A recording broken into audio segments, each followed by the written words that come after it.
Hi guys, this is week 7 Project Life and I'm doing something a tiny bit different this week. During week 7 I participated in Ellie Edwards's Pieces of Us sort of challenge over on Instagram. I didn't actually post any of my photos on Instagram, I just did it privately. And then when I was thinking about how I wanted to document these photos, I decided why not just use them as the photos for my Project Life spread. I'm like a firm believer that Project Life is just what you make it, so I have no problem with having an entire week in here dedicated to my own photos. I'm not going to miss any of my sunset photos or what meals I've had.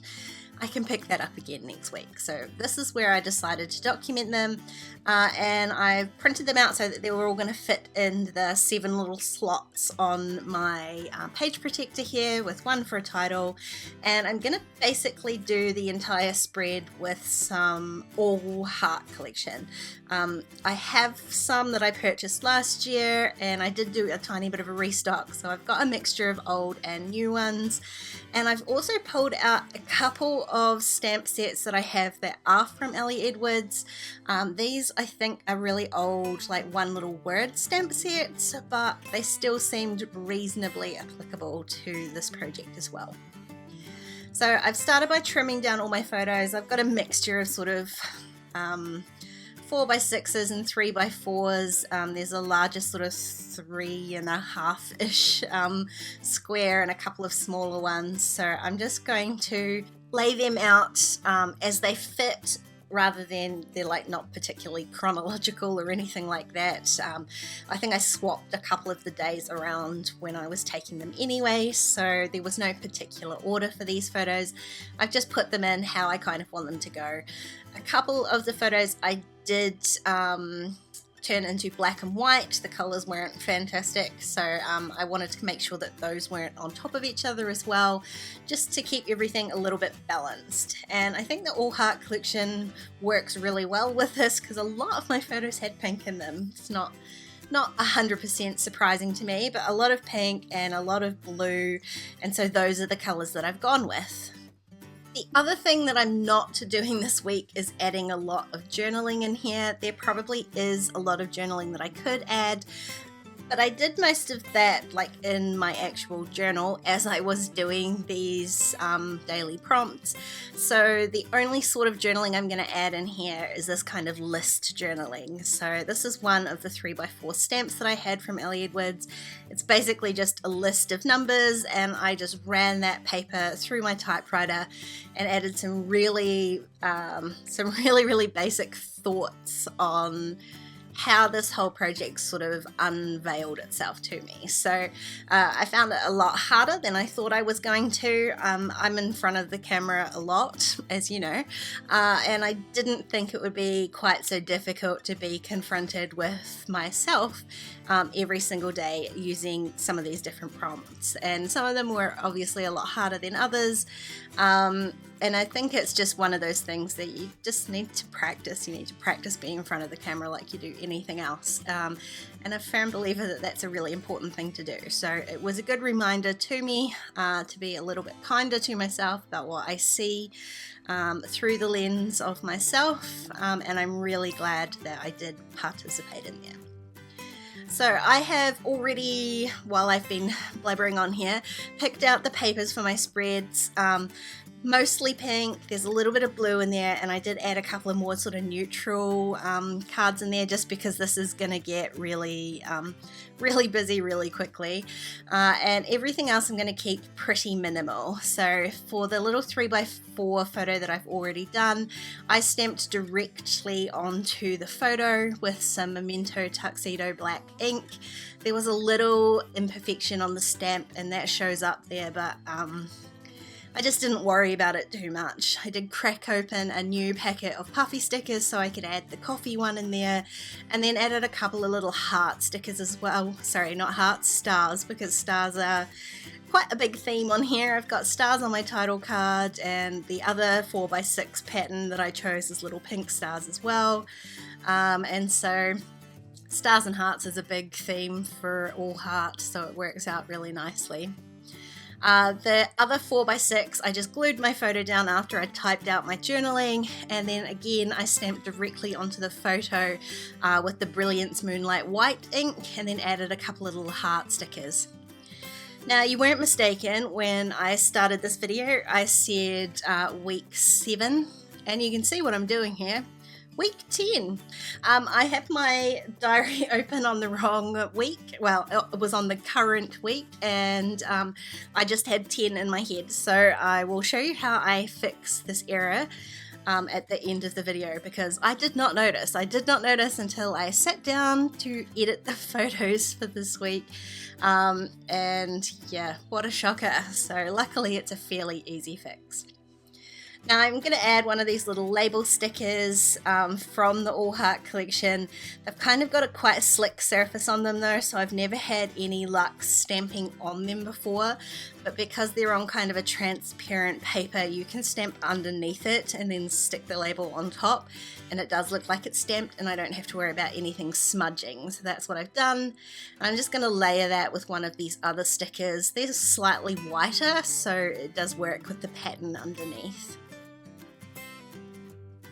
So I'm going to do basically the same thing on this 3x4 photo that I did on the other 3x4, which is just to stamp one. I'm going to stamp more than one. I stamped a stamp here, and then there were a couple of other ones that I thought worked really nicely with it, and I have enough space on this photo to kind of layer them up. So I'm going to also stamp a couple of the smaller sentiments, one on the bottom, one on the top, and then do the same thing that I did with the other 3x4, which was add a little puffy sticker. It just takes me a little bit of time to find one that I like, but I really liked those. I think they're sunglasses, but for me they sort of refer to my glasses, and they work nicely because they're pink and blue, which are the same as my actual glasses in real life. Now, when I printed out these little square photos, I made a tiny boo-boo, and they're slightly larger than I normally print them, and so when I stick them onto a 3x4 card, it doesn't leave me a lot of space around the edge. So what I did differently was just stuck this one rather than in the center of the 3x4. I pulled it off to the side a little bit and then trimmed out the white space, and just added a couple of puffy stickers and a little stamped sentiment underneath. And I'm going to do the same for this photo here. I'm going to pull it up to the top rather than off to the side though, and I was just looking for some sort of embellishment to put underneath there. This probably could have been a spot for journaling, but it's a pretty busy pattern paper, and I don't think there's really any point in there.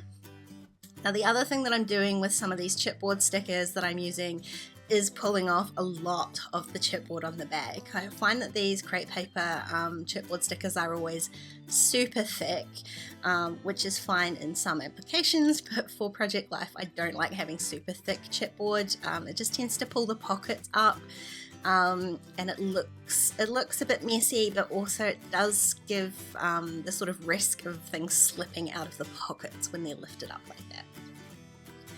In the end, I just grabbed one that says happy and stuck that down, and I am, because I'm pulling off the sticker part of it, I did stick that down with a little bit of multi-matte medium, just a bit of wet adhesive works, better than any sort of tape products on those pulled apart chipboard pieces. Now for my bottom 4x6 photo down here, that was one that was super challenging for me, actually, a full body photo, and so when I set my camera down and used my timer to take these photos, I ended up with quite a lot of sort of blank space down the bottom, carpet space down the bottom, so it's got a texture but there's nothing really important in there. So I decided to trim out a couple of these Polaroid looking pieces from the pattern paper, and I'm going to layer those with a stamp. Now, one of these stamps was sort of joined together with another one, and when I went to pull it off the sheet it kind of ripped, so I've just partially stamped the stamp so that it avoids the ripped part. Clear stamps are really forgiving like that, so even though it's ripped it's still going to stamp fine. You just have to be really careful about how you put it back on the block. And I've done the same thing as I have on all these other photos. I layered those little Polaroid pieces, and I did end up adding a little puffy sticker because I liked the wee flower there, just covering up some of those lines that I stamped. So this was probably one of my least favorite photos of the week because it is so busy, and I've got a real thing about feet. Like, I really didn't want to take a foot photo. Socks was about as close as I could get to taking a foot photo. So what I'm going to do is end up sort of covering up quite a lot of this photo, and that wasn't necessarily my intention. I've just done this technique a few times before, and I really like how it looks by repeat stamping a fairly blocky stamp like this in a row, and I just happened to, the stamp was sort of too high. I wanted it to have all of this one life on it, and that ended up covering up a bit of my feet, which a happy coincidence maybe, but that wasn't sort of my intention with it, so I'm just going with it. You know me, I'm not going to redo anything because of this. Now I did want to maybe sort of soften that harsh line from all the stamping a little bit by adding a few of these stickers, but they're on that same sort of transparent sticker paper, and so having them over top of what is quite a busy photo and then with the busy stamping, they just would not have shown up at all. So what I did was stick them onto the back of a piece of paper, so it's just sitting on white, and then I can trim them out, and kind of gives you like little embellishments that you can glue down, but because they're stuck onto white paper they then become totally opaque, which means I can stick them onto this busy background and they will show up totally fine.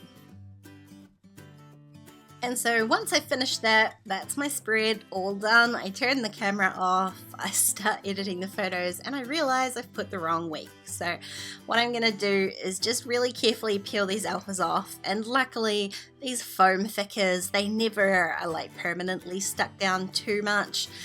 So what I'm going to do is peel them all off, and I figured I could cut off a little piece of the T from 10 and turn it into a number 7, and that's it. That's my simple fix. I'm not going to change anything else because that worked. I'm not going to recenter everything. Everything looks fine as is, and I got very lucky that it was a word I could ultimately change to the correct week. If you enjoyed this video, please give it a thumbs up, and don't forget to subscribe to my channel if you haven't already. If you want to keep watching, there are a couple more videos on screen. Otherwise, I'll see you next time. Bye guys.